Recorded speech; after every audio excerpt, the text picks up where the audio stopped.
The dust from his horse's hooves hadn't even settled when Gideon Wade first laid eyes on her standing in front of the general store in Rawhide, Nevada, and he knew right then his bachelor days were numbered. It was a Tuesday morning in July 1878, and the sun beat down on the dusty Main Street with the kind of relentless heat that made a man's shirt stick to his back before noon.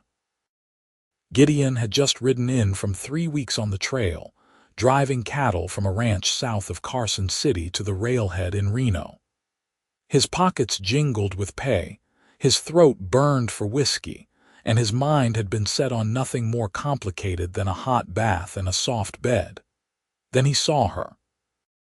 She stood perfectly still while chaos erupted around her. 2 dogs fought over a scrap of meat in the street. A wagon rattled past with its load of mining equipment, and somewhere down the block a drunk was already singing despite the early hour. But she remained motionless, her dark hair pulled back in a simple braid, her calico dress faded but clean, and her eyes fixed on the wanted posters plastered to the storefront wall beside her. Gideon dismounted slowly, looping his reins around the hitching post. He told himself he was just stretching his legs, working out the stiffness from the long ride. But his boots carried him straight toward her. "Morning, madam," he said, touching the brim of his hat. She turned, and he found himself looking into the most striking green eyes he'd ever seen. They were the color of sage after a rare desert rain, flecked with gold in the harsh sunlight. But there was something in those eyes, too, something wary and hunted that made his chest tighten. "Morning," she replied, her voice soft but steady. "You looking for someone?" He nodded toward the wanted posters. "Just passing time." She glanced away quickly, too quickly. "I'm waiting for the store to open." "Bill Thompson won't be opening for another hour," Gideon said. "He's usually sleeping off Monday nights until at least 10. A small smile tugged at the corner of her mouth. "I'm not in a hurry. You new to Rawhide? Just arrived on yesterday's stage." She shifted her weight, and he noticed she carried a small carpet bag, the kind that held maybe 2 changes of clothes and little else. "I'm looking for work. There's the hotel, the saloon. A few ranches around that might need help with cooking or cleaning." Gideon found himself wanting to keep her talking, to keep her standing there in the morning sun. "I'm Gideon Wade. I work some at the Silver Creek Ranch when I'm not riding cattle." "Theresa Porter," she said, and when she extended her hand, he shook it gently. Her palm was rough with calluses, the hand of someone who knew hard work. "Miss or Mrs. Porter, miss." Something flickered across her face. "Though I suppose that's not entirely accurate anymore." "I was married once, but he died 2 years back. I'm sorry for your loss." "Don't be. He wasn't a good man." The words came out flat, matter of fact, and Gideon respected her honesty enough not to press further. They stood there in awkward silence for a moment, and then Gideon heard himself saying something he hadn't planned. "If you're looking for breakfast, Sally makes a decent plate of eggs and bacon over at the boarding house. My treat, seeing as you're new in town." Theresa studied him carefully, and he could see her weighing the offer, calculating risks. Finally, she nodded. "That's kind of you, thank you." Over breakfast, Gideon learned that Theresa had come from California, though she didn't say exactly where. She'd been traveling for weeks, moving from town to town, taking whatever work she could find. She was 24 years old, had no family she was in contact with, and preferred hot coffee to tea. She laughed at his stories about ornery cattle and stubborn horses, and when she smiled, really smiled, it transformed her whole face. He learned she could read and write, unusual for a woman who'd clearly grown up without much money. She'd taught herself, she explained, borrowing books from anyone who would lend them. She loved stories about faraway places, though she'd never been farther east than Nevada. What Gideon didn't learn, what Theresa didn't tell him, was why she kept glancing at the door whenever someone walked past. He didn't know about the wanted posters in 3 different counties in California, all bearing her face and a reward of $500. He didn't know about the bank in Sacramento, or the marshal who died trying to stop the robbery, or the way she'd pulled the trigger without meaning to. Her hand shaking so badly, the bullet had gone wide of her intended mark and struck the lawman in the throat. He didn't know any of that. He only knew that when she laughed, the sound made him want to hear it again. By the time they finished eating, the general store had opened. Gideon walked her back, carrying her carpet bag despite her protests. At the storefront, he found himself reluctant to leave. "I'll ask around about work for you," he said. "Check with the ranch, see if they need anyone. You don't have to do that, I know, but I'd like to." Theresa looked at him for a long moment, and he saw that wariness again, that hesitation, but then she nodded. "All right. I'll be staying at the boarding house, room 7. I'll come by this evening, let you know what I find out." He spent the rest of the day in a daze, going through the motions of caring for his horse, getting his pay sorted at the ranch office, taking that bath he'd promised himself. But his mind kept circling back to green eyes and that careful smile. To the way Theresa held her coffee cup with both hands as if warming herself, despite the summer heat. By evening, he'd secured her a position helping the ranch cook, old Maria Rodriguez, who'd been complaining about her arthritis for months. The pay wasn't much, but it came with a small room in the bunkhouse and 2 meals a day. More importantly, it was honest work that wouldn't draw attention. When he knocked on room 7 at the boarding house, Theresa answered in the same calico dress, her hair still in its braid.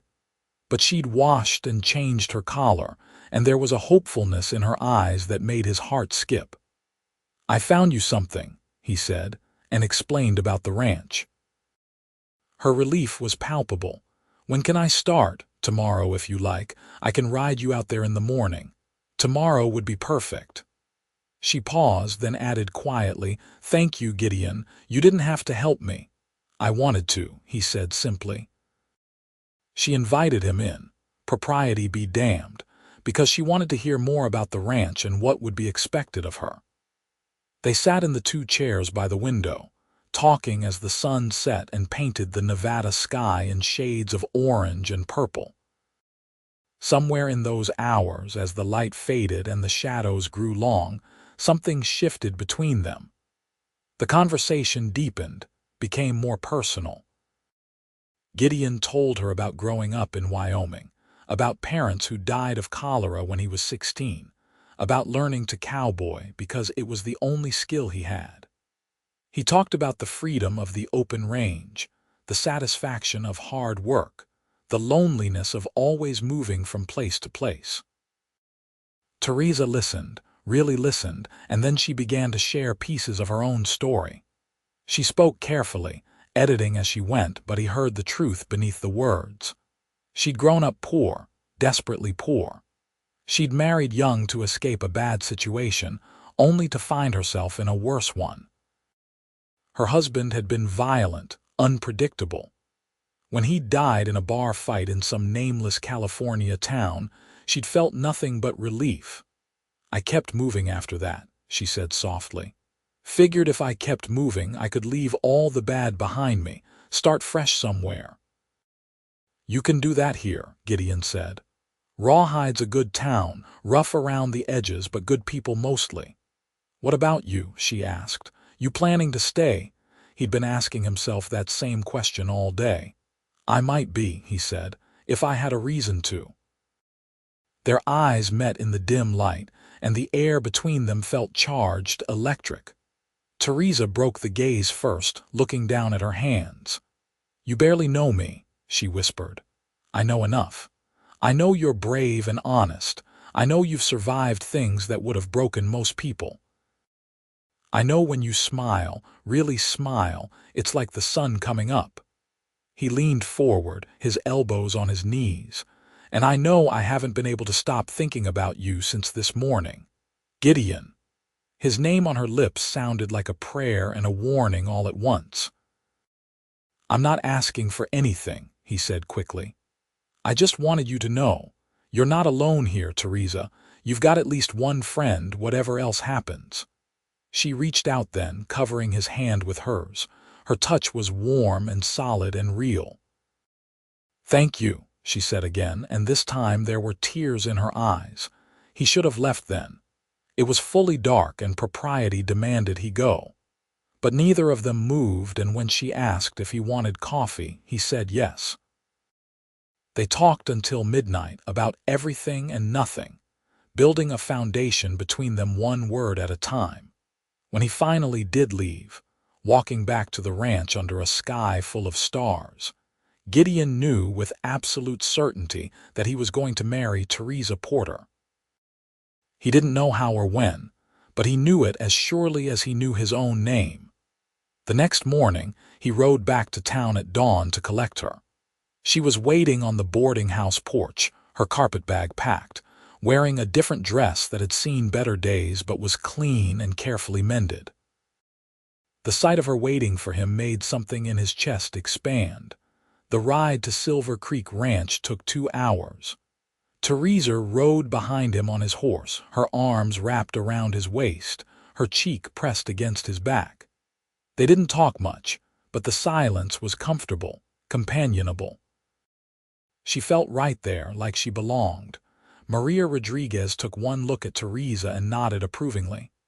"You'll do," the old woman said in her thick accent. "Come, I show you the kitchen. We start lunch soon." Gideon left them to it, heading out with the other hands to check fence lines in the north pasture. But all day, as he worked, he found excuses to ride past the main house, hoping to catch a glimpse of her. When he did see her in the afternoon, she was in the garden behind the kitchen, washing vegetables in a big wooden tub. Her sleeves were rolled up, her face flushed from the heat and the work, and she was singing something too soft for him to hear. She looked up as he rode past and waved, her smile bright and genuine. He touched his hat brim and kept riding, but his heart galloped faster than his horse. Over the next week, they fell into a pattern. Gideon would find reasons to be near the kitchen, to help carry heavy pots or bring in firewood. They'd steal moments together, conversations between tasks, touches that lingered a second too long. He learned she liked wildflowers, so he brought her some from the meadow. She learned he had a sweet tooth, so she saved him extra biscuits at dinner. The other ranch hands noticed, of course. They teased him mercilessly, calling him love-struck and moony-eyed. Gideon took it all with good humor because it was true. He was falling in love with Theresa Porter, falling fast and hard and completely. She felt it too. He could see it in the way she looked at him, in how her face lit up when he entered a room, in the way she found excuses to brush past him, to be near him. But there was always that shadow in her eyes, that hesitation, as if she was waiting for something to go wrong. On a Sunday evening, 10 days after they'd met, Gideon took her on a walk away from the ranch house, following the creek that gave the property its name. The sun was setting, painting everything gold, and the air had finally cooled enough to be pleasant. "I need to tell you something," Theresa said as they walked. Gideon's stomach clenched. "Here it comes," he thought. "She's leaving. She's changed her mind." "I'm not who you think I am," she continued, her voice barely above a whisper. "I've done things. Bad things. We've all done things we're not proud of. Not like this." She stopped walking, turning to face him. "If I told you the truth, you'd turn away from me. You'd have to. Try me." She was silent for a long time, and he could see the war raging behind her eyes. Finally, she shook her head. "I can't. I want to, but I can't. Just know that if things go wrong, if I have to leave suddenly, it's not because of you. You've been nothing but good to me. You've been the best thing in my life in longer than I can remember." Gideon reached for her hands, holding them tight. Whatever it is, whatever you've done, it doesn't change how I feel about you. You don't know what you're saying. I know exactly what I'm saying. I love you, Theresa. I've known it for days, but I didn't want to scare you off by saying it too soon. But I can't keep it in anymore. I love you, and nothing you tell me is going to change that. The tears that had been threatening spilled over, tracking down her cheeks. You shouldn't, she whispered. I don't deserve it. That's not for you to decide. He pulled her close, wrapping his arms around her. Everyone deserves to be loved, especially you. She clung to him, crying quietly against his chest, and he held her while the sun disappeared behind the mountains and the first stars emerged. When she finally pulled back, her eyes were red but clearer, as if something had been decided. I love you too, she said. God help me, I do. He kissed her then, soft and gentle, and she kissed him back with a kind of desperate intensity, as if this moment might be all they ever got. When they finally broke apart, both breathing hard, he rested his forehead against hers. Marry me, he said. What, marry me? I know it's fast, I know we haven't known each other long, but I don't care. Life's too short and too uncertain. If you feel even half of what I feel, that's enough. We'll figure out the rest as we go. Gideon, you're crazy. Maybe, but I'm also sure. Marry me, Theresa. Make me the happiest man in Nevada. She pulled back to look at him, searching his face in the gathering darkness. You really mean it? I've never meant anything more in my life. There are things you don't know about me, things that might come back to haunt us. Then we'll face them together. Whatever comes, we'll handle it, but I'm not letting you go, not now that I've found you. More tears came, but these were different, softer. Yes, she whispered. Yes, I'll marry you. He let out a whoop that startled the birds from the nearby trees and lifted her off her feet, spinning her around until they were both dizzy and laughing. When he set her down, they were both grinning like fools. They walked back to the ranch hand in hand, making plans. They'd go into town tomorrow, Monday, and arrange everything. Rawhide had a circuit preacher who came through every few weeks, but the justice of the peace could marry them legally. They'd have a small ceremony, just the two of them and whoever wanted to witness it. Nothing fancy, nothing that would draw too much attention. That night, Gideon barely slept. He lay in his bunk in the men's quarters, staring at the ceiling, hardly able to believe his luck. In less than 2 weeks, his entire life had changed. He'd gone from a drifting cowboy with no particular plans to a man about to be married, about to start building a real life with someone. Monday morning arrived bright and clear. Gideon was up before dawn, too excited to sleep. He washed carefully, shaved, put on his best shirt. The other hands ribbed him mercilessly at breakfast, but their teasing was good-natured. Even the ranch foreman, a gruff man named Turner, cracked a smile. Take the day, Turner told him. Hell, take tomorrow too. No man should have to work on his wedding day. Theresa appeared in a dress Gideon hadn't seen before, a deep blue that brought out her eyes. Maria had helped her with her hair, pinning it up in a way that made her look elegant despite the simple style. She was beautiful, and when she saw him waiting with the horses, her smile could have lit up the whole territory. They rode into Rawhide together, arriving at the courthouse just as it opened. The justice of the peace, a middle-aged man named Whitmore, seemed amused by their urgency but didn't ask questions. Yes, he could perform the ceremony. No, they didn't need to wait. If they had witnesses and $5 for the license, he could marry them right then and there. Today. Theresa asked, looking at Gideon with wide eyes. You want to do it today? Unless you want to wait, Gideon said.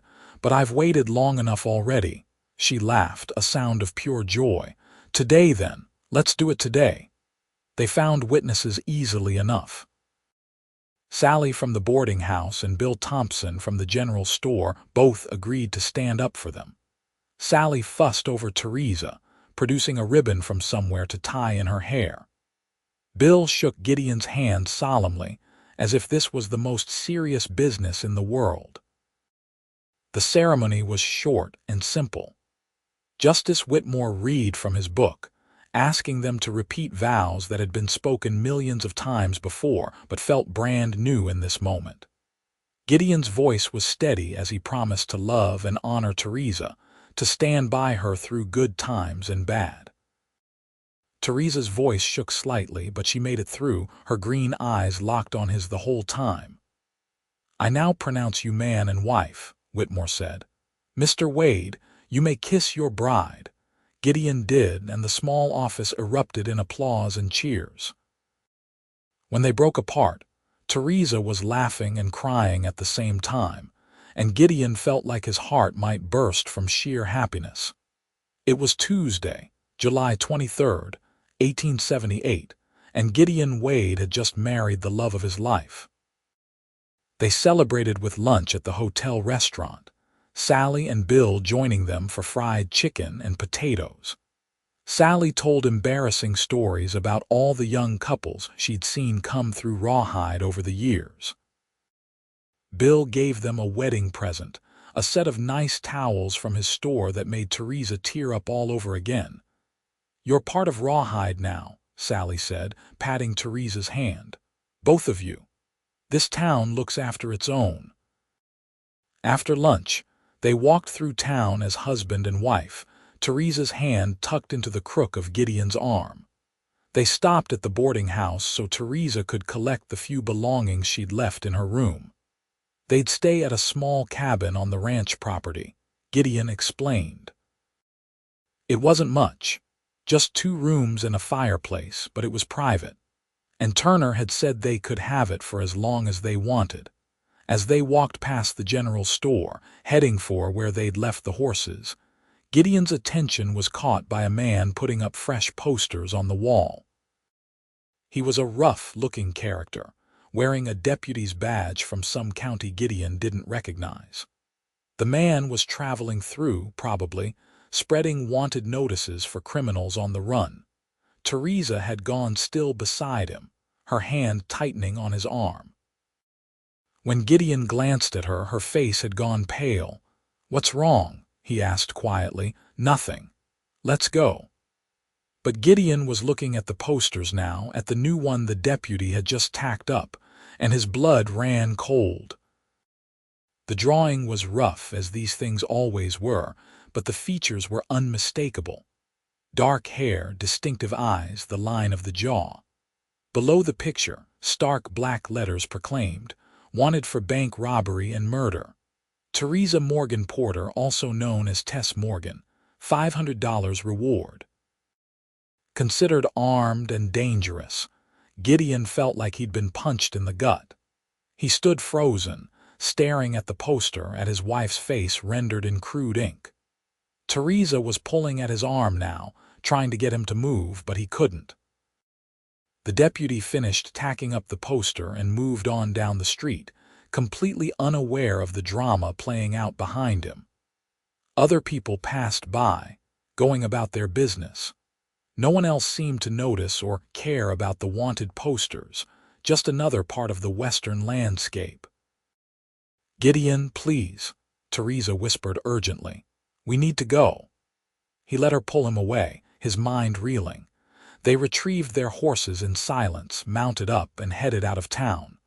Theresa rode her own horse now, one of the ranch's gentler mares that Turner had said she could use. They didn't speak as they made their way back toward Silver Creek, the silence heavy and terrible between them. When they were a mile outside of town, following a quiet stretch of road through scrubland, Theresa finally spoke. "I was going to tell you." "When?" The word came out harsher than he intended. "I don't know. Soon.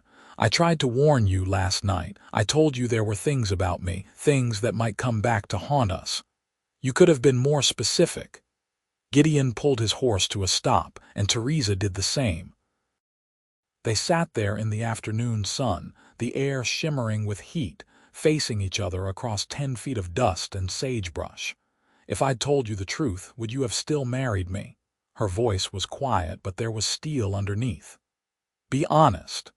Gideon opened his mouth, then closed it. Would he have? If she'd told him she was wanted for murder, that there was a price on her head, would he have stood in that courthouse and made those vows? Yes, he realized. Yes, he would have, because it wouldn't have changed how he felt about her. "Tell me what happened," he said. "The real story. I want to hear it from you." Theresa took a shaky breath, gripping her reins so tight her knuckles went white. "His name was Jack Morgan. My husband, my first husband. I married him when I was 17, right after my mother died. He seemed kind at first, but that changed fast once we were married. He drank, and when he drank, he got mean. I wore long sleeves year-round to hide the bruises." Gideon's jaw clenched, but he stayed quiet, letting her talk. "We moved around California, never staying anywhere long. Jack couldn't hold a job, couldn't stay out of trouble. We were always broke, always running from someone he'd crossed. Last year, we ended up in Sacramento. Jack got involved with some men planning to rob the bank. I begged him not to do it, but he never listened to me about anything."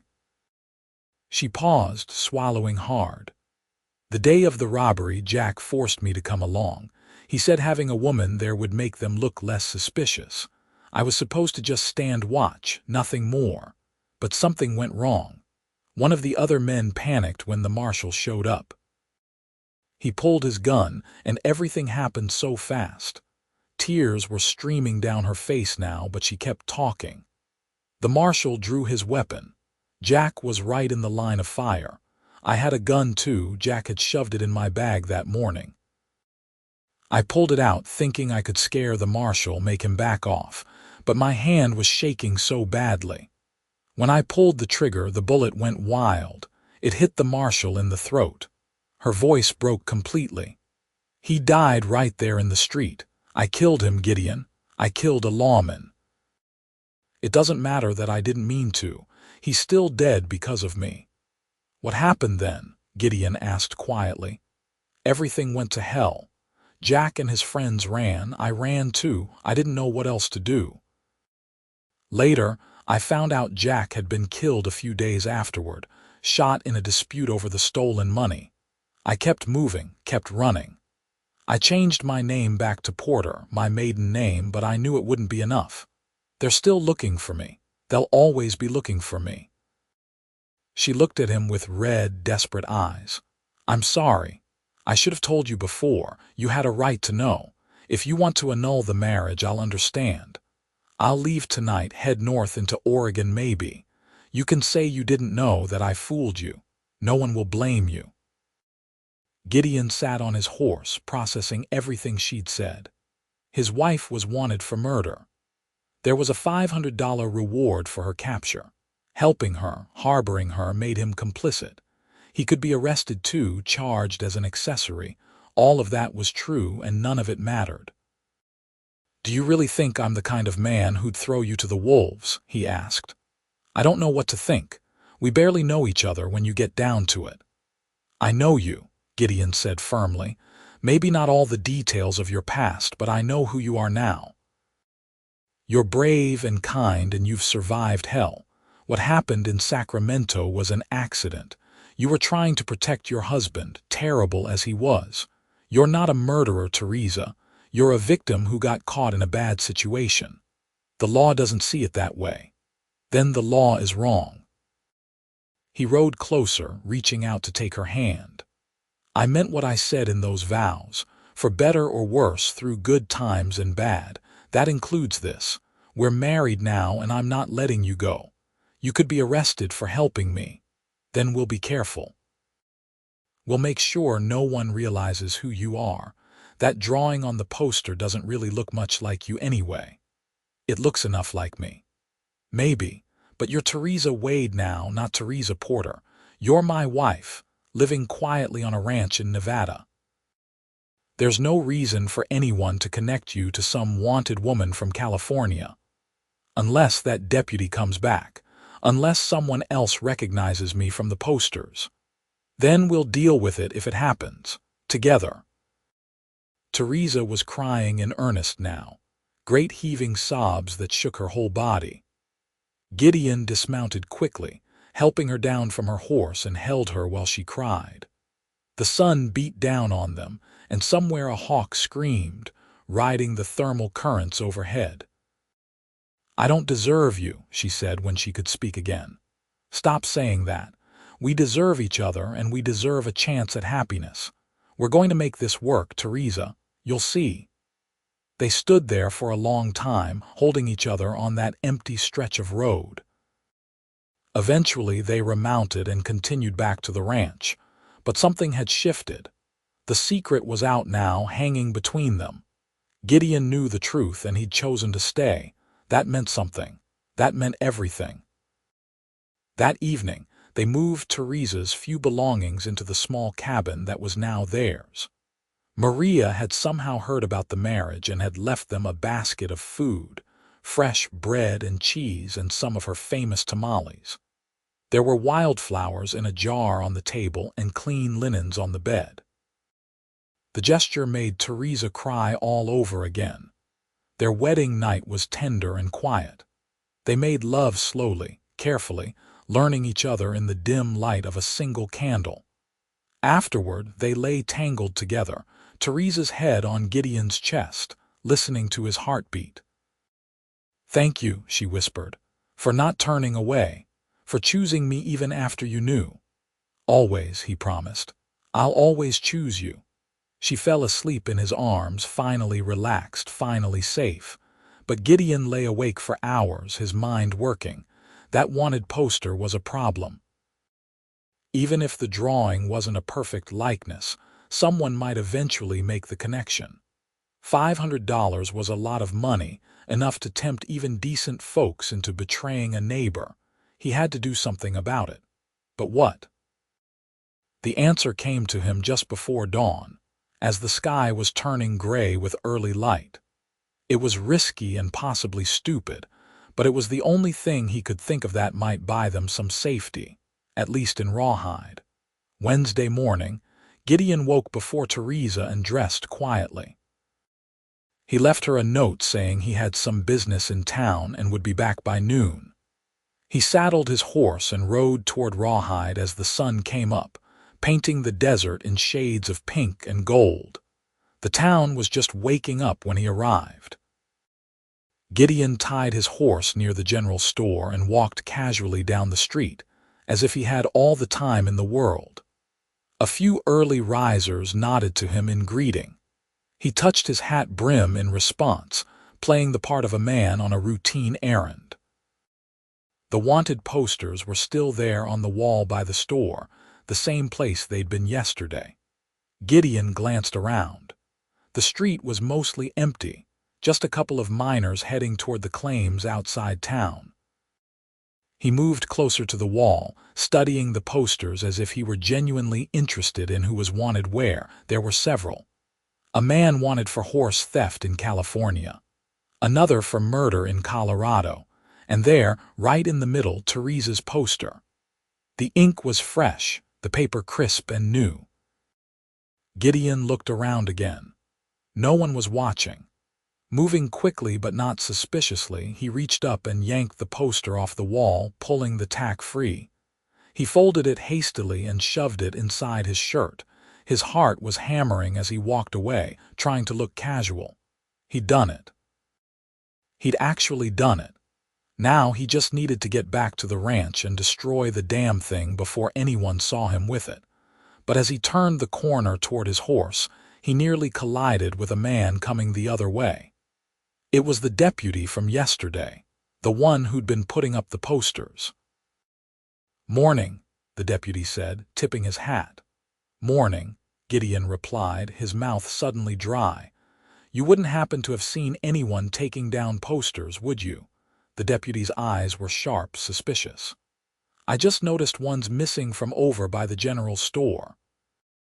"Can't say that I have," Gideon said, hoping his voice sounded normal. "But I just got to town. Haven't been paying much attention." The deputy studied him for a long moment. Gideon could feel the poster pressed against his chest, the paper crinkling slightly with each breath. If the man asked to search him, it was all over. "Well, if you see anything, let me know," the deputy finally said. "Folks need to know who to watch out for, especially that woman, that Theresa Porter. She's dangerous, killed a marshal in cold blood." "I'll keep an eye out," Gideon said, and managed to walk away at a normal pace, even though every instinct screamed at him to run. He rode out of town at a steady trot, not too fast but not dawdling either. Once he was out of sight of the buildings, he let his horse have its head, galloping full out back toward the ranch. The wind tore at his hat, and the paper crinkled inside his shirt, but Gideon didn't slow down until he reached the cabin. Theresa was awake, dressed and starting to worry. "Where were you? Your note didn't say much.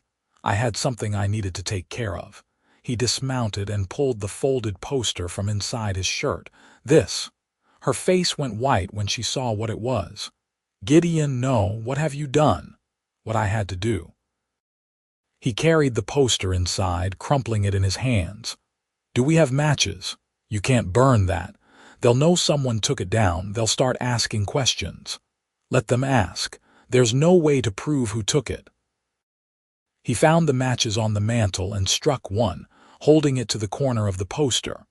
The paper caught quickly, the flames consuming her face, her name, the words that branded her a murderess.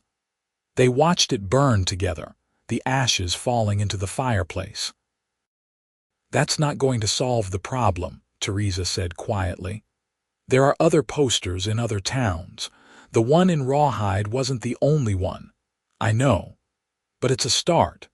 Anyone in Rawhide who might have seen it and then seen you will start to forget the details. Without the poster there to refresh their memory, you'll just be another woman in town. As long as we're careful, as long as you keep a low profile, we should be fine. The deputy will be suspicious. He'll wonder who took it down. There's no way for him to know it was me. And I doubt he'll stick around long enough to investigate. Deputies like that are always passing through, spreading information and moving on."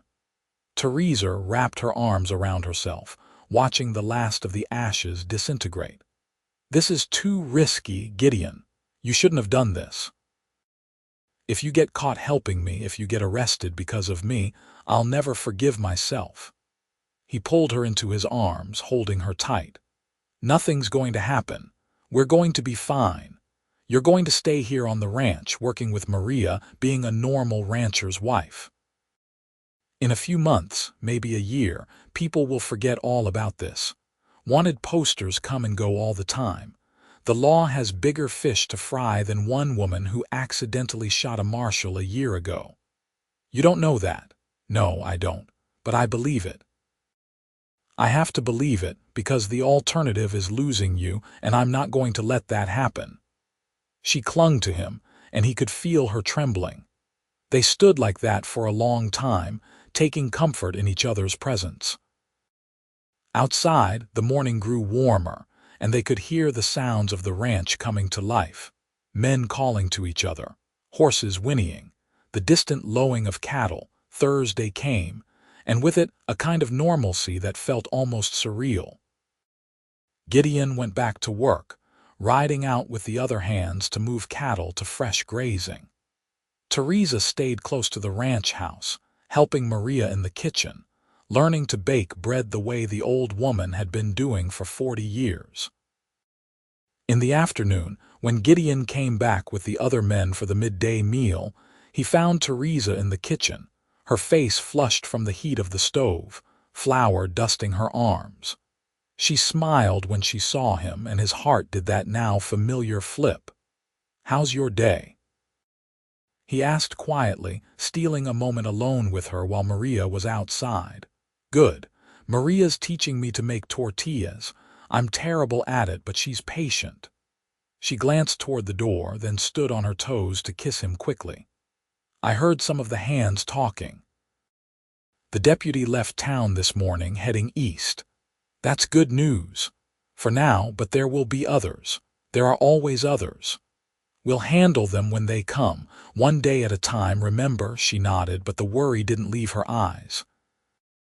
Still, she went back to her work with determination, and when the men sat down to eat, she served them with a smile that almost looked genuine. The days began to blur together, one into the next, building a routine that felt like the beginning of a real life. Gideon and Theresa settled into their small cabin, making it a home. They bought a few pieces of furniture from a family leaving Rawhide, a proper table and 2 chairs, a chest for their clothes. Theresa sewed curtains from fabric Bill Thompson let them have cheap. Gideon built shelves and a small bench for outside the door. At night, they would sit together and talk about the future. Theresa wanted to start a vegetable garden in the spring. Gideon thought maybe in a year or 2 they could save enough to buy some land of their own, start a small ranch. They talked about children, about what it would be like to have a family. Theresa's eyes would get distant when they discussed that, as if she couldn't quite let herself believe it was possible. "You really think we could have that?" she asked one night, lying in bed with her head on his shoulder. "A normal life, children? I don't see why not.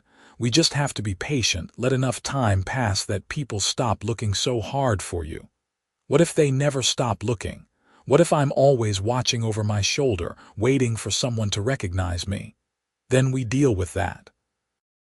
But I refuse to let fear steal our happiness.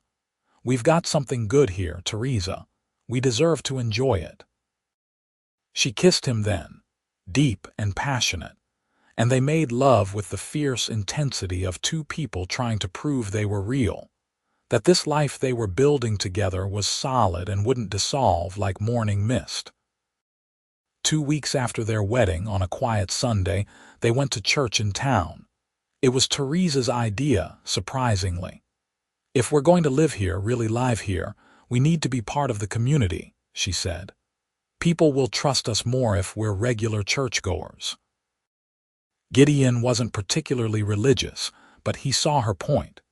So they dressed in their best clothes and rode into Rawhide for the service. The church was a simple wooden building at the end of Main Street, painted white but already weathering to gray in the harsh desert sun. People turned to look as they entered, curious about the new couple. Sally from the boarding house waved them over to sit with her. The service was standard, songs and prayers and a sermon about forgiveness that felt pointed, as if the preacher knew something he shouldn't. But when it was over and they filed out into the sunshine, people were friendly, welcoming. "You're the couple that just got married," an older woman said, introducing herself as Mrs. Henderson. "How lovely. We need more young families in Rawhide. Will you be staying on at Silver Creek?" "Yes, madam," Gideon said. "I'm working as a hand there and my wife helps with the cooking." "Well, you must come to dinner sometime. I'll talk to Sally, we'll arrange something." They were invited to a potluck the following weekend, asked to join the church's social committee, welcomed into the fabric of the town. Theresa played her part perfectly, smiling and shaking hands, being friendly but not too forward. No one seemed to recognize her. No one made the connection to the wanted poster that had briefly hung on the general store wall. As they rode back to the ranch that afternoon, Theresa seemed lighter somehow, as if a weight had been lifted. "Maybe you're right," she said. "Maybe we really can make this work." "I am right," Gideon said confidently. "You'll see. A year from now we'll look back on all this worry and laugh." But even as he said it, he felt the cold finger of premonition trace down his spine. Things were going too well. Life had taught him to be suspicious of easy happiness, to wait for the other boot to drop. A month passed. Then, too, summer faded into fall, and the brutal heat gave way to cooler days and cold nights. The ranch work shifted, preparing for winter, moving cattle closer to the barns where they could be fed if snow came. Theresa's garden, planted late but tended carefully, produced a few vegetables that Maria turned into soups and stews. They attended church every Sunday. They went to the potluck and met more people from town. Gideon played cards with some of the local men on Saturday nights, while Theresa helped organize a quilting circle with some of the other ranch wives. They were becoming part of Rawhide, putting down roots, building the kind of life Gideon had always dreamed of but never thought he'd have. And then, on a cold October morning, their fragile peace shattered. Gideon was in the barn, mucking out stalls when Turner came to find him. The foreman's face was grave. "There's a U.S. Marshal in town," Turner said without preamble. "He's asking questions about a woman matching your wife's description." Gideon felt his blood turn to ice. What kind of questions? Whether anyone's seen a woman, mid-20s, dark hair, green eyes, might be going by the name Porter or Morgan. He's got a whole stack of wanted posters with him, showing them to everyone. Hell. Gideon dropped the pitchfork he'd been holding. Where is he now? Still in town, far as I know. Going business to business, talking to folks. It's only a matter of time before he makes his way out here. I need to talk to Theresa. Figured you would. Gideon, I don't know what your wife is mixed up in, and I don't want to know. But if she's in trouble, if you two need to run, you should do it now. I'll tell the marshal I haven't seen anyone matching that description. Thank you. The words felt inadequate, but Gideon didn't have time for more. He ran from the barn to the kitchen, where Theresa was kneading dough for the evening's bread. One look at his face told her everything. She went pale, her hands stilling in the flour. "They're here. A marshal in town, asking about you specifically." To her credit, she didn't panic. Years of running had trained her to stay calm in a crisis. "We need to leave. Now, today." "Where will we go? I don't know. North, maybe, Canada. Or we could head east, lose ourselves in the bigger towns." Gideon's mind was racing. They could run.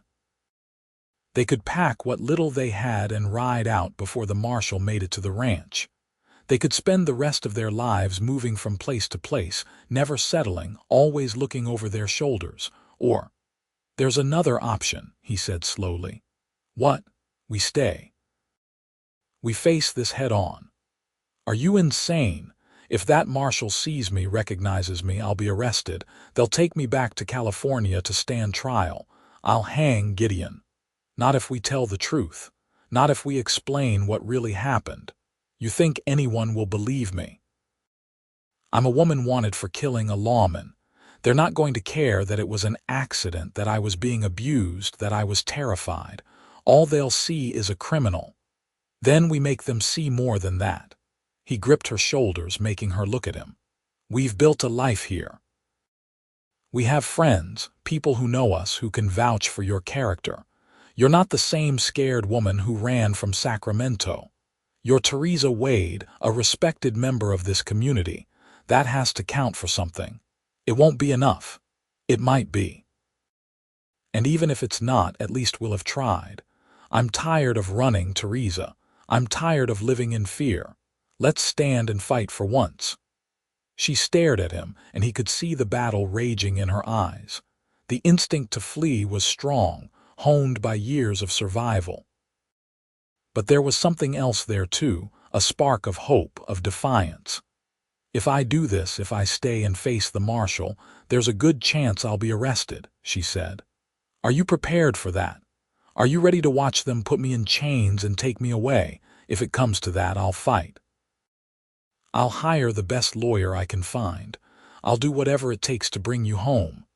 You do that. Even knowing I might never come back, I'd do anything for you.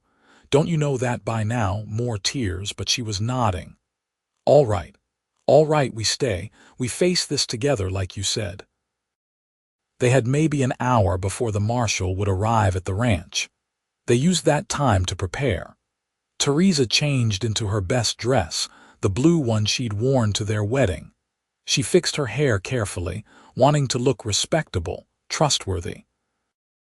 Gideon washed the barn smell off his hands and face and put on a clean shirt. Maria came to the cabin, her old face creased with worry. "Whatever happens, you have my testimony," she said to Theresa. "You are a good girl, a hard worker. I will tell this marshal so." Turner came next, along with several of the other ranch hands. "We're backing you," Turner said gruffly. "All of us. We don't know what this is about, but we know you're good people. We'll stand with you." Theresa was crying again, overwhelmed by the support. These people barely knew her, had no reason to risk themselves on her behalf, but they were doing it anyway. That was the West for Gideon, the part he loved. For all its roughness and violence, there was a code here, a sense of loyalty and community that ran deep. The marshal arrived just after noon. They heard horses approaching and went out to meet him. There were 3 of them. The marshal himself, a tall man with a graying beard wearing a silver star, and 2 deputies. "I'm looking for a woman named Theresa Porter," the marshal said, his voice flat and official. "Also known as Tess Morgan. I have reason to believe she may be in this area." "That's me," Theresa said, stepping forward before Gideon could stop her. "I'm Theresa Porter. Though my name is Theresa Wade now. I got married."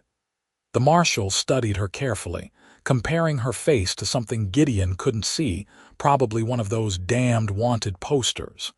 "Mrs.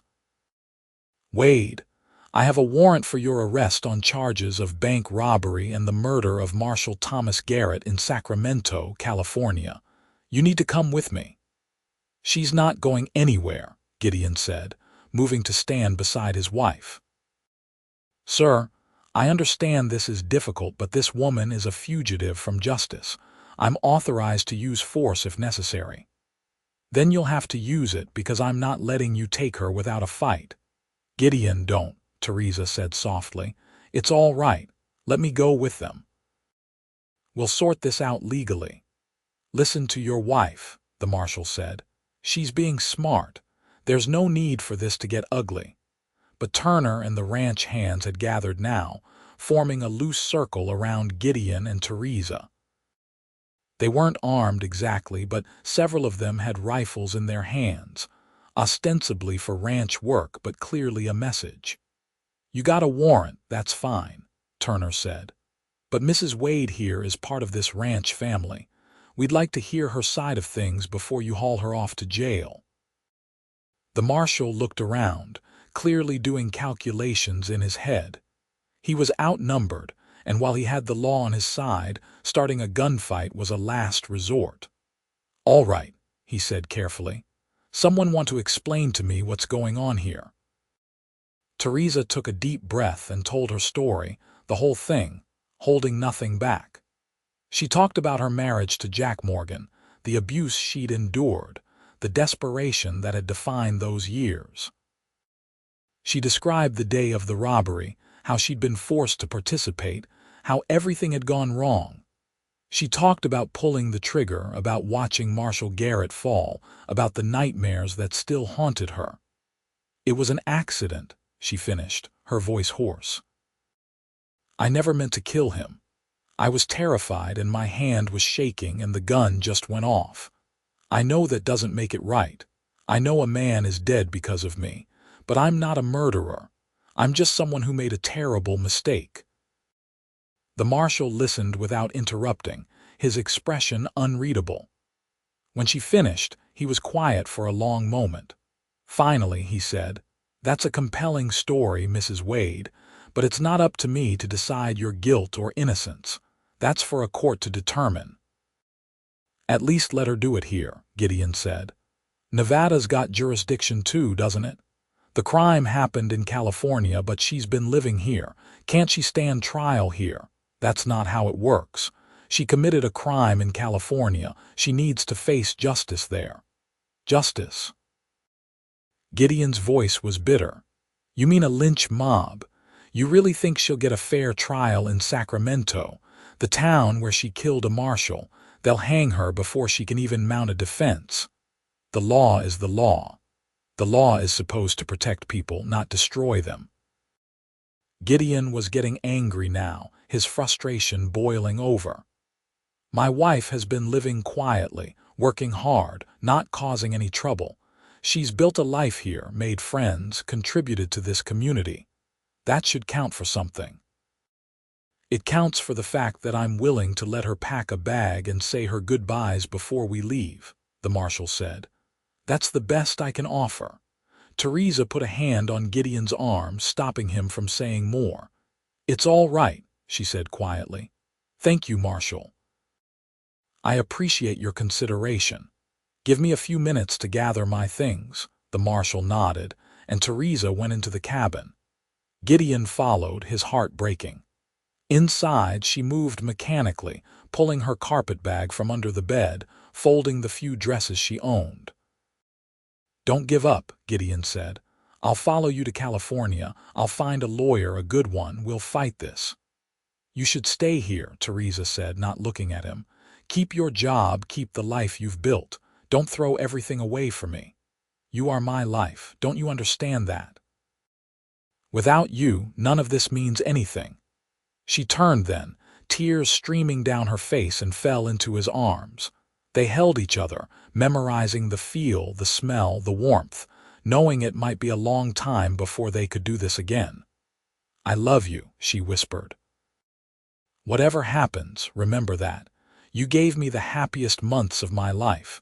You made me believe I could be something more than a victim, more than a criminal. That's worth everything. I love you too, and this isn't over. We're going to get through this. There was a knock on the door. Time to go, Mrs. Wade, the marshal called. They walked out together, hands clasped tight. The marshal had handcuffs ready, and the sight of them made Gideon want to rage, to fight, to do something, anything to prevent this. But Theresa held her wrists out calmly, letting the marshal secure them. I'll wire ahead, the marshal said, not unkindly. Let the authorities in Sacramento know you're cooperating, that you're coming peacefully. That'll work in your favor. Thank you, Theresa said. They lifted her onto a horse, and she sat there with her hands bound, looking small and vulnerable. Maria was crying openly now. Several of the ranch hands had removed their hats, holding them over their hearts in a gesture of respect. As the marshal prepared to lead her away, Gideon made a decision. He'd been thinking about it ever since the marshal had arrived, turning it over in his mind. Now, watching his wife sit there in handcuffs, he knew what he had to do. Wait, he called out. Marshal, wait a moment. The lawman turned, impatient. What is it? There's something you should know, something that might affect your case. Gideon, don't, Theresa said, alarm in her voice. But he ignored her. The man she was married to, Jack Morgan, he was the one who planned the robbery. He forced her to come along. There were witnesses, people in Sacramento who can testify to how he treated her, the abuse she suffered. You need to investigate that, talk to people who knew them. That's all well and good, but it doesn't change the fact that she pulled the trigger. No, but it provides context. It shows she's not some hardened criminal. She's a victim herself, someone who got caught up in her husband's crimes. The marshal considered this. I'll make a note of it in my report, but like I said, that's for the courts to decide. He started to turn his horse to lead Theresa away, but Gideon wasn't done. And another thing, I burned that wanted poster, the one you put up in Rawhide a few months back. I tore it down and burned it. If you're looking to charge someone with obstruction of justice, charge me. Gideon, no, Theresa cried out, struggling against her bonds. The marshal's eyes narrowed. You're confessing to interfering with a federal investigation. I'm confessing to protecting my wife. Do what you want with that information. For a long moment, the marshal just looked at him, and Gideon could see the man weighing his options. Finally, the lawman shook his head. I'm not interested in arresting every lovesick husband who does something stupid for his wife. But if you really want to help her, Mr. Wade, you'll get yourself to Sacramento and hire her the best defense attorney you can afford. She's going to need it. With that, he led Theresa away. the two deputies flanking her on either side. Gideon watched them go, his fists clenched so tight his nails drew blood from his palms. The sound of the horses' hooves faded into the distance, and then she was gone. The silence that followed was deafening. Finally, Turner spoke. "What do you need, Wade?" "Money," Gideon said immediately. "I need to get to Sacramento, hire a lawyer. I don't have much saved." "I'll advance you 3 months' wages," Turner said, "and I'm sure some of the other men will chip in what they can." "I've got some saved," Maria said, "for my niece's wedding, but she can wait. This is more important." One by one, the ranch hands and workers came forward, offering what they could. In less than an hour, Gideon had enough money to make the trip to California and hire decent legal representation. The generosity overwhelmed him, and he had to turn away to hide his tears. "Thank you," he managed to say. "All of you, I won't forget this. Bring her home," Turner said simply.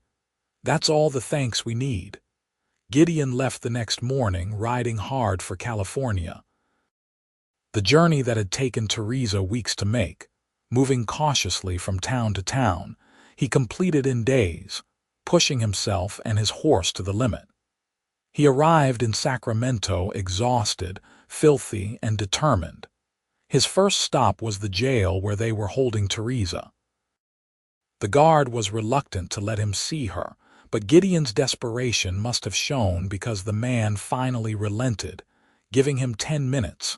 Theresa looked terrible. They'd put her in a cell with 2 other women, and the conditions were grim. But when she saw Gideon, her face lit up with such joy that she looked beautiful despite everything. "You came," she said, gripping the bars. "Of course I came. Did you think I'd leave you to face this alone?" He covered her hands with his, wishing he could hold her properly. "You shouldn't be here. It's not safe. If they connect you to the poster burning, if they decide to charge you as an accessory, let them try. I don't care about any of that. I only care about getting you out of here." They talked quickly, making plans. Gideon had already found a lawyer, a man named Samuel Chen who had a reputation for taking difficult cases and winning them. Chen had agreed to represent Theresa, though he'd been frank about their chances. "The deck is stacked against us," Chen had said. "She killed a lawman, and that's not something people take lightly. But if we can prove the shooting was accidental, if we can show the abuse she suffered and the duress she was under, we might be able to get the charges reduced from murder to manslaughter. That's the best we can hope for." Gideon relayed all of this to Theresa now, trying to sound more optimistic than he felt. She listened quietly, then said, "How much is this lawyer costing you?" "Don't worry about that, Gideon. Everything I had plus money loaned from the ranch hands, but it's worth it. You're worth it." "What if we lose? What if I'm convicted anyway? You'll have spent all that money for nothing." "It won't be for nothing. Win or lose, we'll know we fought, that we didn't just give up." The guard came to tell them time was up. Gideon kissed Theresa through the bars, a quick, desperate press of lips. "I'll be back tomorrow. Stay strong." "I love you," she said as he was led away. "I love you too." The trial began 2 weeks later. In that time, Chen had been busy tracking down witnesses, gathering evidence, building a case. He'd found people in Sacramento who'd known Theresa and Jack Morgan who could testify to the abuse. He'd located the other men who'd been involved in the robbery, though getting them to testify was proving difficult. The prosecution's case was straightforward. Theresa had participated in a bank robbery. During that robbery, she had shot and killed Marshal Thomas Garrett. The prosecution had witnesses who'd seen her pull the trigger. They had the gun, recovered from the scene. They had motive and opportunity and a clear crime. Chen's defense was more complicated. Yes, Theresa had pulled the trigger, but she'd been coerced into participating in the robbery by her abusive husband. The shooting itself had been an accident, a panicked response in a terrifying situation. She wasn't a criminal mastermind. She was a victim who'd made a terrible mistake. The trial lasted 3 days. Gideon sat in the courtroom for every minute, watching as Theresa's life was picked apart and examined. He listened to people describe Jack Morgan's violence, Theresa's fear.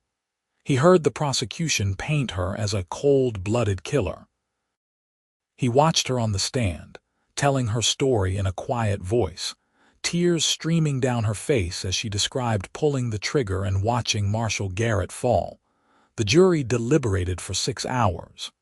When they returned, their faces were somber, giving nothing away. "Has the jury reached a verdict?" the judge asked. "We have, Your Honor." Gideon held his breath. Beside him, Chen was perfectly still, his expression neutral. "On the charge of premeditated murder in the first degree, we find the defendant not guilty." Gideon's heart leaped, but the foreman wasn't done. "On the charge of voluntary manslaughter, we find the defendant guilty." The courtroom erupted. The judge banged his gavel, calling for order. Gideon was trying to process what had just happened. Not murder, but manslaughter. That was better, wasn't it? That meant she wouldn't hang.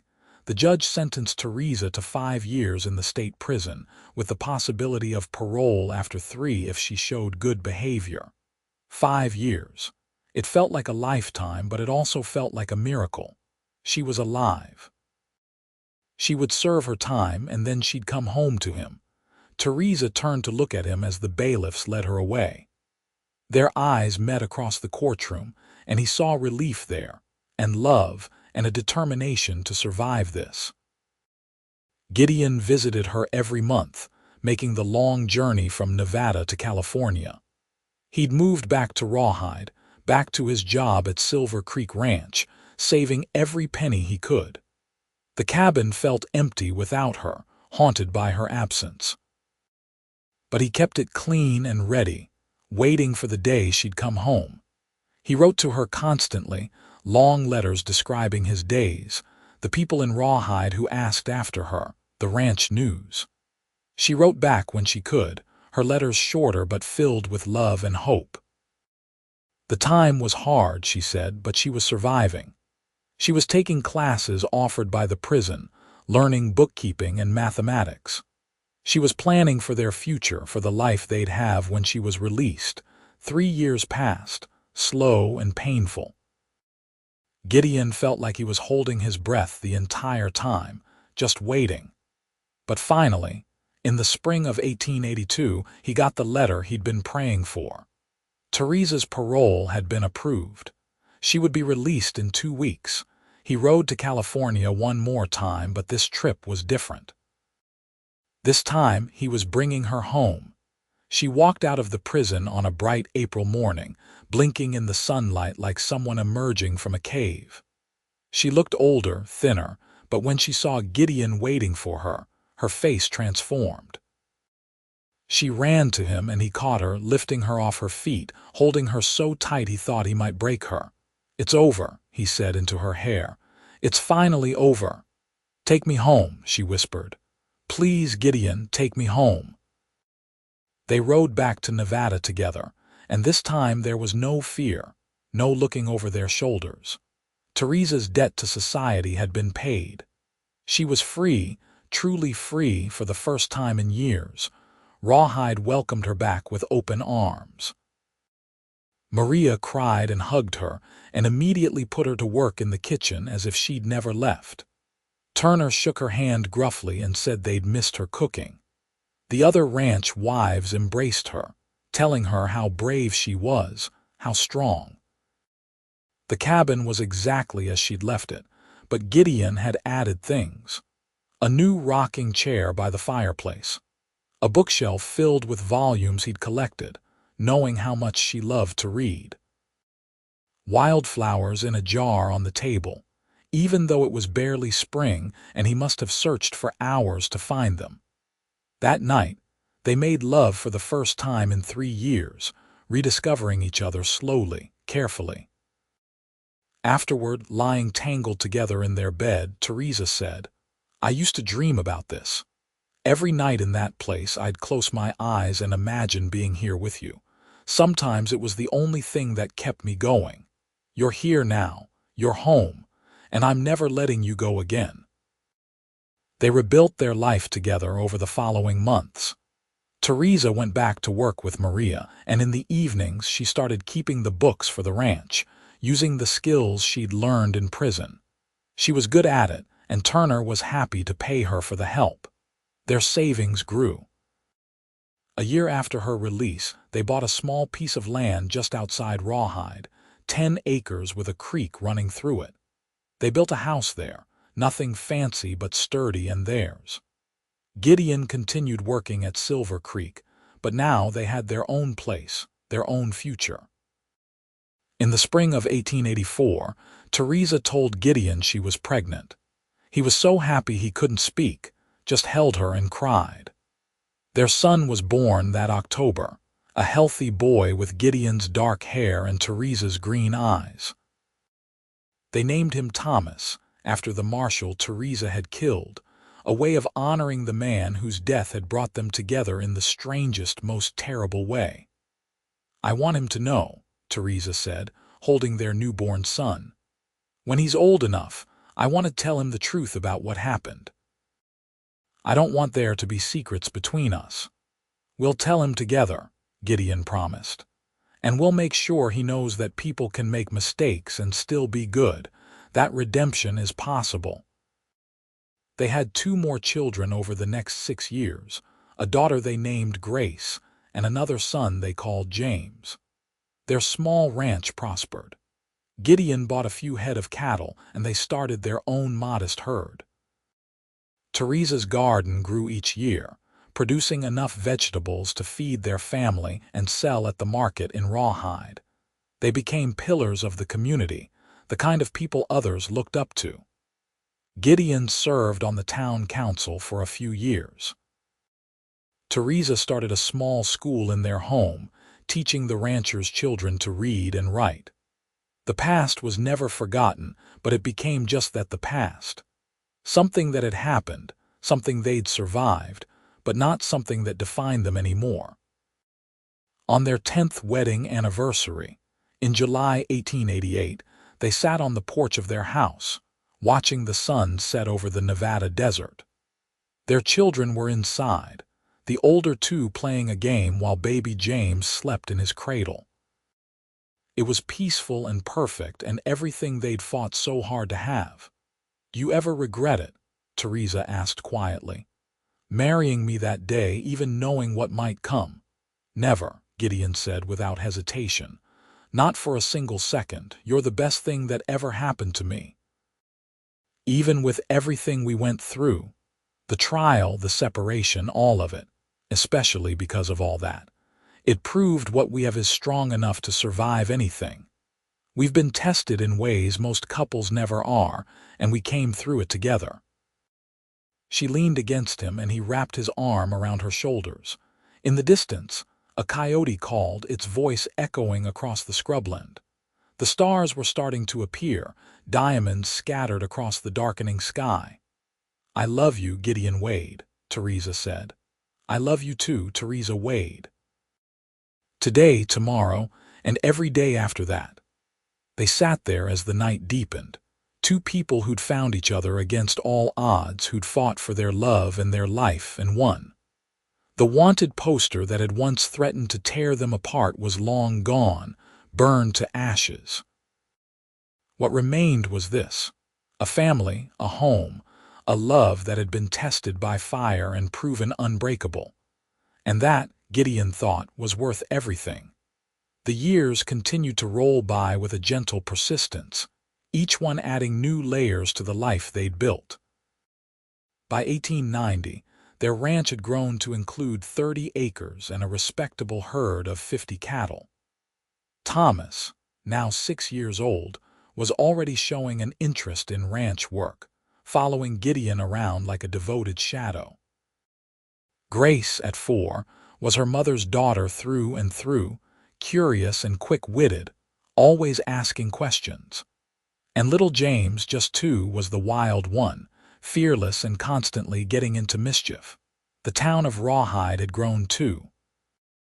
The mining industry had picked up, bringing new families and new opportunities. The general store expanded. A proper doctor set up practice. The church got a new bell, its clear tone ringing out across the valley every Sunday morning. Gideon and Theresa's home became a gathering place for the community. On summer evenings, neighbors would stop by to sit on their porch and talk. Theresa would serve lemonade and cookies, and the conversation would range from weather and cattle prices to politics and philosophy. People respected them, not despite their past, but because of how they'd overcome it. Their story had become part of Rawhide's folklore, a reminder that everyone deserved a second chance. Maria Rodriguez passed away peacefully in the winter of 1891, surrounded by friends. She left her recipes to Theresa in her will, along with a note that made Theresa cry. "You were like a daughter to me," the old woman had written. "You brought light back into my life when I thought there was only darkness left. Thank you for letting me love you." The funeral was well attended, and Theresa spoke at it, her voice clear and strong. She talked about kindness and acceptance, about how Maria had welcomed a stranger with a troubled past and given her a chance when no one else would. There wasn't a dry eye in the church by the time she finished. That year, Gideon was asked to serve as sheriff. The previous lawman had retired, moving east to be with his daughter's family, and the town needed someone trustworthy to take his place. Gideon was reluctant at first, worried about how it might affect Theresa, given her history. But she encouraged him to accept. "You'd be good at it," she said. "You're fair and honest and people trust you. Besides, there's a kind of poetry in it, don't you think? The husband of a former convict becoming the sheriff." He took the job, and it turned out Theresa was right. He was good at it. Rawhide was generally peaceful, the occasional drunk to deal with or property dispute to mediate, but nothing too serious. Gideon found he had a knack for de-escalating situations, for finding solutions that satisfied everyone involved. In 1893, a young woman arrived in Rawhide on the afternoon stage, carrying a carpet bag and looking lost. Gideon watched from his office as she stood in the street, clearly trying to decide where to go. Something about her reminded him of Theresa, that same wariness, that same look of someone running from something. He crossed the street to introduce himself. "Can I help you, miss? You look like you could use some directions." She turned, startled. "I'm looking for work," she said. "I heard there might be opportunities here." "What's your name?" "Sarah. Sarah Mitchell." "Welcome to Rawhide, Sarah. I'm Sheriff Wade. Why don't you come with me? I think my wife might be able to help you." He took Sarah to meet Theresa, and his wife took one look at the girl and understood immediately. They gave Sarah a job helping with the children and the house. They asked no questions about her past, just as people had given Theresa that same courtesy years before. Within a month, Sarah had relaxed, the haunted look fading from her eyes. Within 6 months, she was courting one of the ranch hands from Silver Creek. They married the following spring, and Gideon and Theresa stood as witnesses, the circle of grace completing itself. Thomas turned 10 in 1894, and Gideon decided it was time to teach him to really ride. They spent hours together in the corral, Gideon patient and encouraging as his son learned to handle a horse properly. Thomas took to it naturally, developing a bond with a young gelding they'd raised from a colt. One evening after one of these lessons, as they were brushing down the horses, Thomas asked, "Dad, is it true Mom was in prison?" Gideon's hands stilled on the brush. They'd known this day would come, had prepared for it, but that didn't make it any easier. "Yes," he said simply. "It's true." "Where did you hear about it?" Johnny Parker said his dad told him. "He said Mom killed a lawman, but that can't be right, can it? Mom wouldn't hurt anyone." Come here, son. Gideon sat down on a hay bale and gestured for Thomas to join him.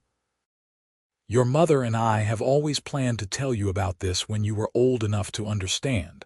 I guess that time is now. He told Thomas the story, all of it, not sugar-coating but also not dwelling on the worst details. He talked about mistakes and consequences, about justice and redemption. Thomas listened intently, his young face serious. Was she sorry, Thomas asked when Gideon finished, about what happened? Every day of her life. The man who died, Marshall Garrett, your mother thinks about him often. We named you Thomas in part to honor him, to remember that actions have consequences and that we should strive to do better. Do other people know? In town, most everyone. It happened a long time ago, but people remember, but they also know who your mother is now. They know she's good and kind and works hard. That's what matters to them, and that's what should matter to you. Thomas was quiet for a long moment, processing. Finally, he said, I'm glad she didn't hang. I'm glad you married her and brought her here. Me too, son, me too. That night, Thomas sought out his mother and hugged her tight. I love you, Mom, he said simply. Theresa held him, tears in her eyes, and looked at Gideon over their son's head with gratitude and relief. They told Grace and James the story when each of them was old enough to understand. Grace cried and wanted to know every detail about the trial. James, practical even at 8 years old, wanted to know about the prison and what it was like. They answered all the questions honestly, and their children grew up understanding that people were complicated, that mistakes didn't define you, and that love and determination could overcome almost anything. The turn of the century came, and with it, changes. The railroad expanded, making travel easier. Automobiles started appearing in bigger cities, though they wouldn't make it to Rawhide for years yet. The world was modernizing, but some things remained constant. Gideon and Theresa's love was one of those constants.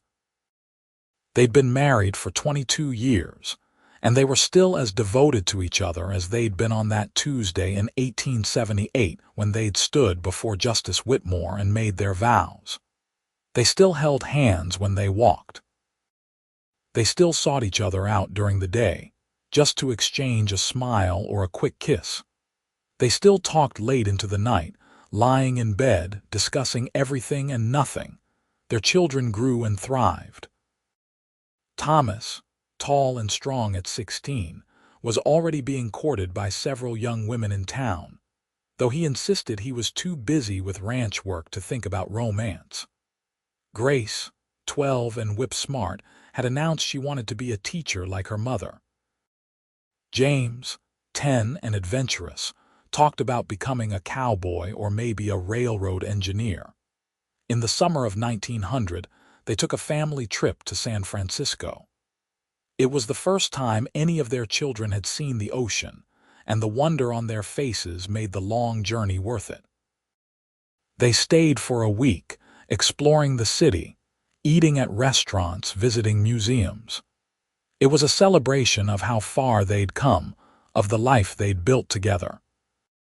On their last evening there, Gideon and Theresa walked along the beach while the children played in the surf under the watchful eye of Thomas. The sun was setting, painting the sky in brilliant colors, and the waves crashed against the shore with rhythmic persistence.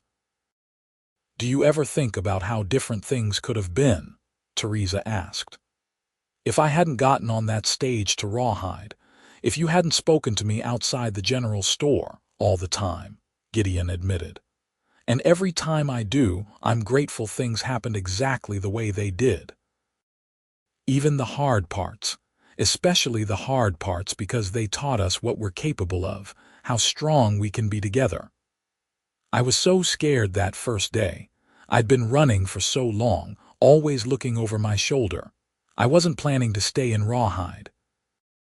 I was just going to work for a few weeks, save some money, and move on. What changed your mind? She smiled. You did. You looked at me like I was someone worth knowing, worth caring about. No one had looked at me that way in years, maybe ever. You are worth knowing, worth caring about. Worth everything. They stood there watching the ocean, comfortable in each other's presence after all these years. The children's laughter carried on the wind, and Gideon thought about how miraculous it all was, that he'd found Theresa, that they'd survived everything that had tried to tear them apart, that they'd created this family, this life, this legacy of love. Back in Rawhide, life continued in its pleasant rhythm.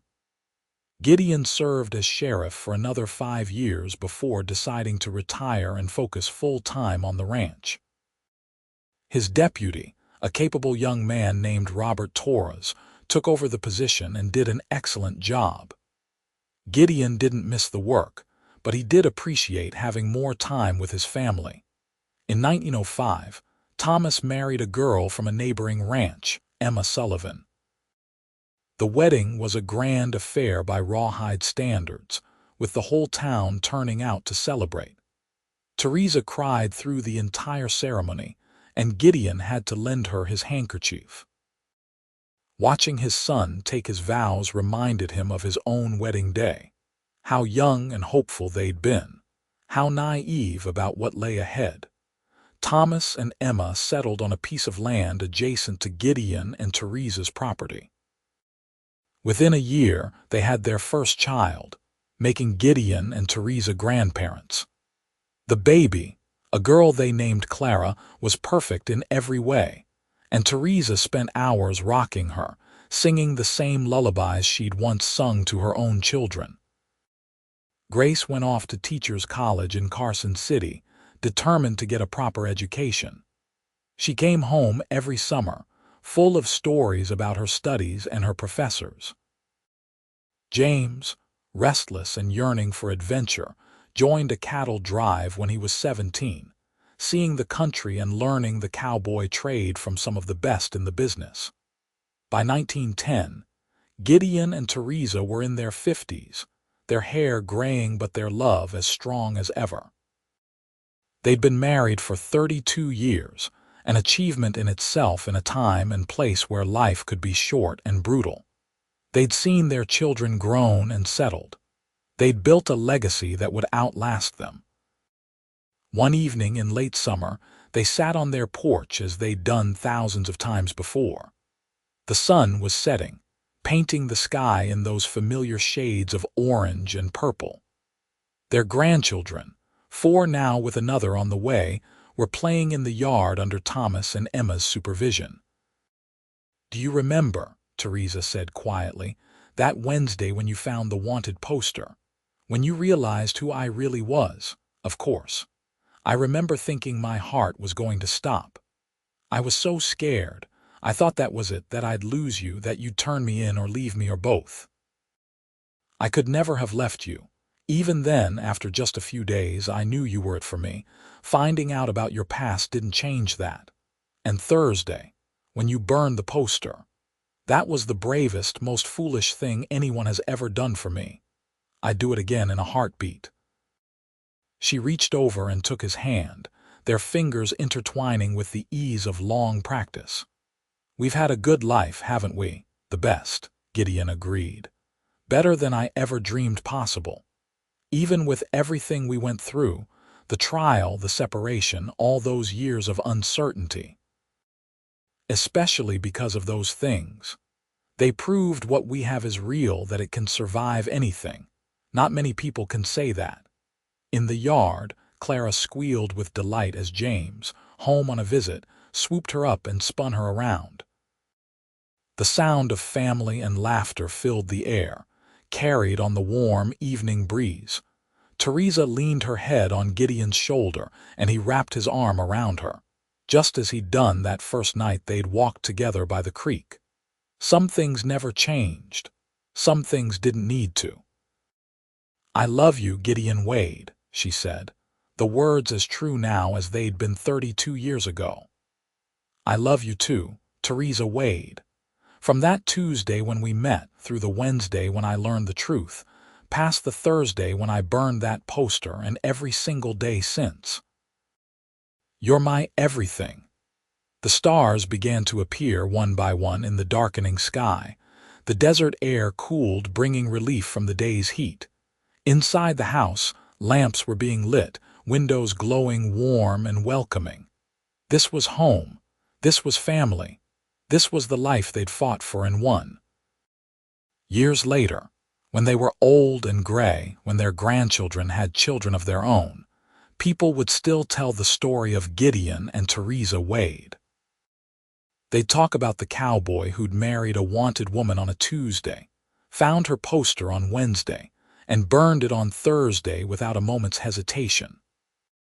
They'd speak of true love and second chances, of redemption and courage, of a partnership that had weathered every storm and come out stronger.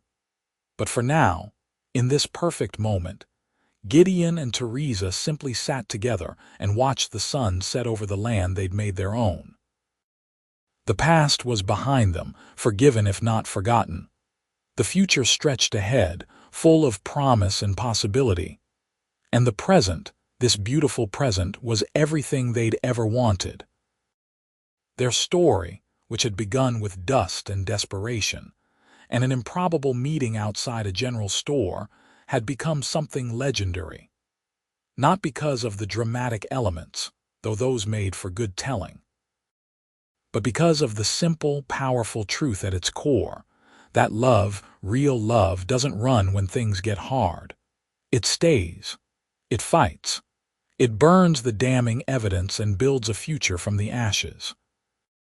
As twilight deepened and the first stars appeared, Gideon kissed Theresa's forehead gently, and she smiled against his shoulder. Tomorrow would bring new challenges, new joys, new moments to build their life together. But for tonight, this was enough. This was everything. This was the happily ever after they'd earned through pain and perseverance, through love and loyalty, through every choice to stay when leaving would have been easier. The cowboy had married her on Tuesday.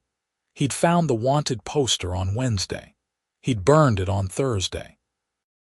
And in doing so, he'd saved both their lives and created something beautiful that would endure long after they were gone. Their love story would be told and retold, a testament to the power of standing by someone when the world says you shouldn't, of seeing the person beneath the past, of believing in redemption even when redemption seems impossible. That was the legacy of Gideon and Theresa Wade, and it was one worth having. It was, quite simply, a love for the ages, born in the Wild West and proved through fire. And as the stars wheeled overhead and the night settled in, they held each other close and knew without any doubt that they'd do it all over again, exactly the same way if given the chance, because some people, some loves, are worth burning the world for. And theirs was one of them.